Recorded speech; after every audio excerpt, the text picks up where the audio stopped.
Today I want to give you another tip on how to squat more effectively. And this is an answer to a question that I received last week when I talked about the initial squat setup and a couple of basic things to help you do that more effectively.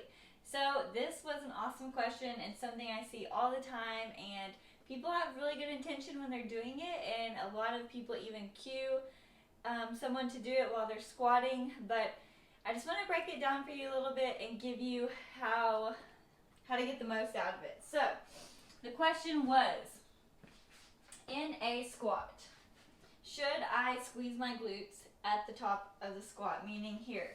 So, typical goblet squat is going to look like this, pulling yourself into it, standing, and squeezing the glutes. So, the answer to this question is a little bit of both. Yes, you should be squeezing and engaging the glutes. However, you shouldn't be doing so aggressively that you are tucking the hips forward. So what I see a lot, and what you probably see a lot as well, is coming into a goblet squat, down, and then here. So usually people, they may be using a weight that might be a little heavy. They might just really be trying to consciously engage the glutes, and what's happening is they're overdoing it. So they have great intention, they're just going a little too aggressive with it.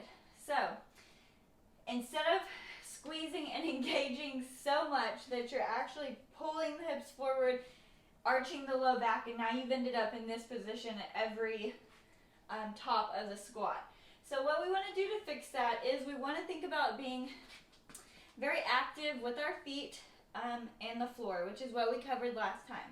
So keeping both feet very active with the floor, not just the heels, spreading the floor with our feet.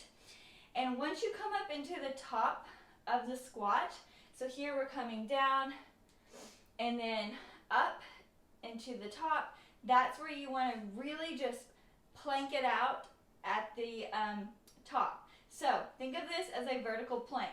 You're in a nice straight position, glutes engaged, core is engaged, and the dumbbell should be heavy enough to where you are feeling the core get the feedback from the weight, so that core is activated, glutes are activated, shoulders are back. We're basically in a standing plank right here. So pulling ourselves down into it, feet active with the floor, pressing back up, hitting that plank without doing this. So I hope that helps. We'll continue to break down more parts of the squat because there is a lot going on, but just cueing a little bit more basic things throughout it can help you to keep it more overall effective throughout the entire movement. So remember, yes, engage your glutes, don't aggressively do so, and arch your low back.